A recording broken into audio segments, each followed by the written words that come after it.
This is Dr. TGV Mallikarjun Rao. Today we are going to discuss about motion in a straight line.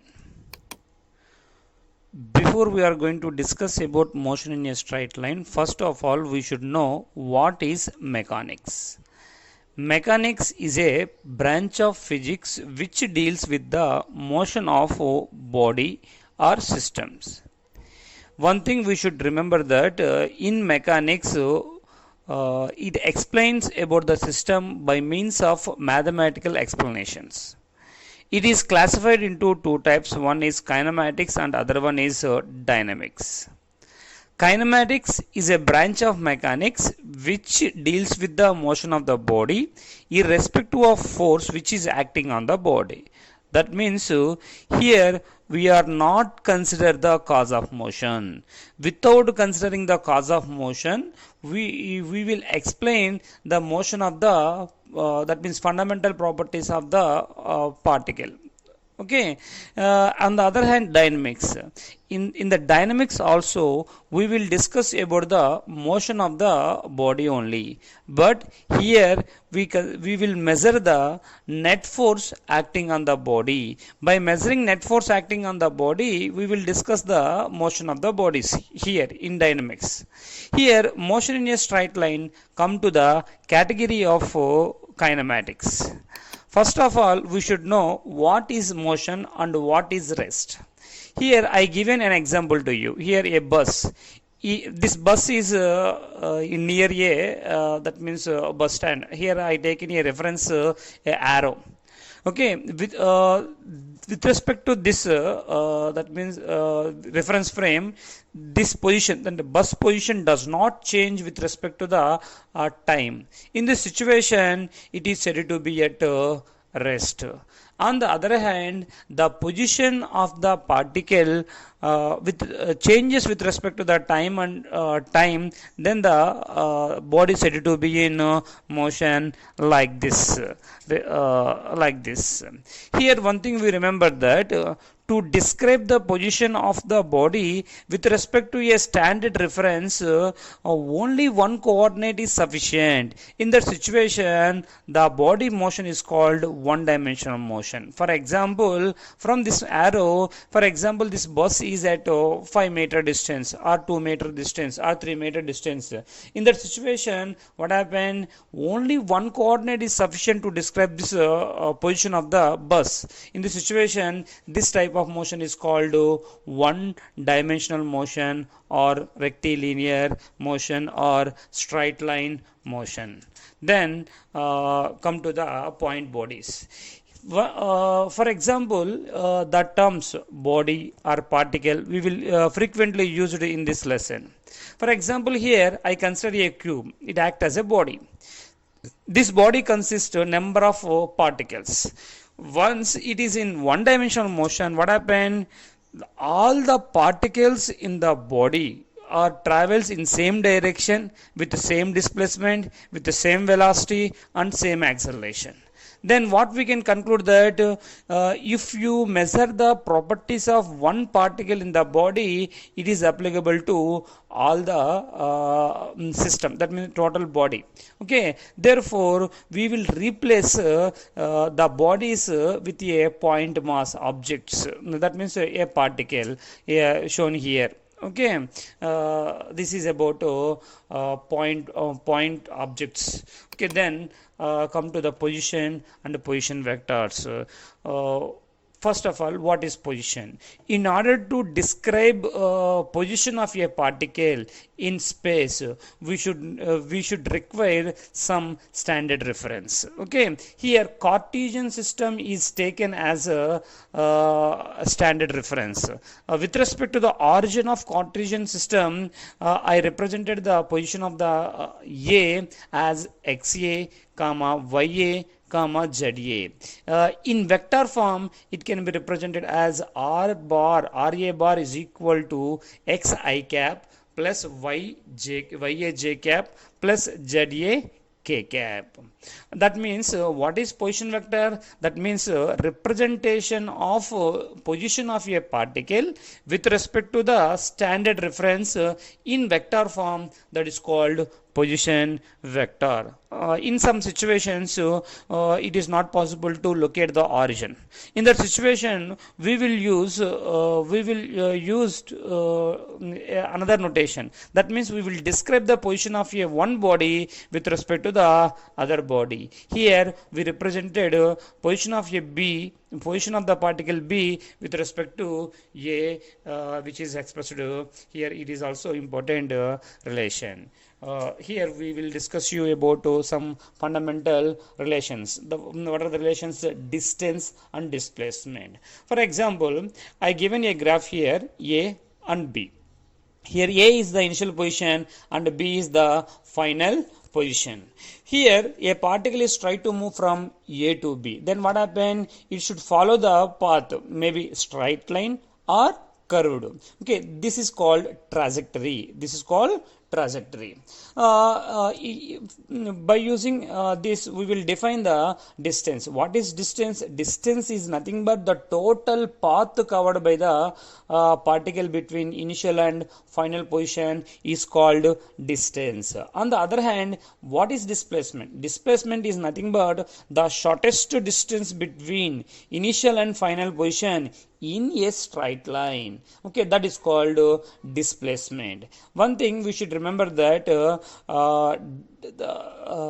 displacement is always directed from initial position to final position. That means it has some directions. Therefore it is called vector quantity and distance is called scalar quantity. At the same time, distance is always greater than or equal to displacement. Okay, then in which situation we will have the that means both are equal. In one dimensional motion both are that means distance and displacement both are equal. Here I given few examples to you. First one is from A to a particle is traveling from A to B.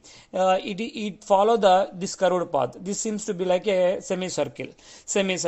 In this situation, what happened? This total path covered by the particle, it act as a distance that is nothing but half of the circumference of the circle, that is pi r. Then what about displacement? That is nothing but shortest distance between initial to final, that is nothing but diameter. Okay, on the other hand, another example is mentioned here, that is you projected a body, it reaches the maximum height. Then what happened? It comes to the ground again.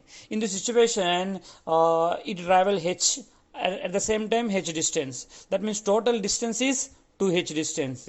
Moreover, initial and final positions are same. In this situation, displacement is nothing but 0. That means final position minus initial position, it is equal to 0. Go through the remaining examples also. We will get the clarity about distance and displacement. Come to the average speed and average velocity. Before we are going to discuss about average speed and average velocity, first of all we should again concentrate on distance and displacement to make it clear. Once it is clear, it is easy to understand the concept of average speed and average velocity. Here I given an example for you. A tower. From the tower I projected a body vertically up. It follows the trajectory as given here. Here x is the maximum height gained by the projectile from the tower. Then distance is equal to from here to there, that means x plus h. It will become h plus 2x. On the other hand, displacement, that means displacement depends upon initial and final position. Okay, it is equal to height of the tower. Okay, that means distance is equal to h plus 2x and displacement is equal to h. I feel you get the clarity about distance and displacement. Come to the average speed and average velocity. Average speed is defined as total distance traveled to the total time taken. That means the ratio between total distance traveled to the total time taken. Here, if you replace the distance by means of displacement, it will become average velocity. Average velocity is equal to the ratio between displacement to the total time taken. And both physical quantities have the same units and dimensional formulas. The SI unit for average speed and average velocity is meter per second. Meter per second. And dimensional formula is L T power minus 1. Moreover, the important distinction between speed and velocity is average speed is a scalar quantity, while average velocity is a vector quantity. On the other hand, see this diagram given in background. For example, a particle starts from A. After covering this distance, it reaches the point B. Observe here, A and B are located at same position. In this situation, displacement is equal to 0. Once displacement is 0, then average velocity becomes 0. But it consists of non-zero distance. Therefore, average speed cannot be 0. That means what we can conclude from this, even average velocity can be 0, but average speed cannot be 0. Moreover, average that velocity is always less than or equal to average speed. Already we know that displacement is always less than or equal to distance. From that, this point came.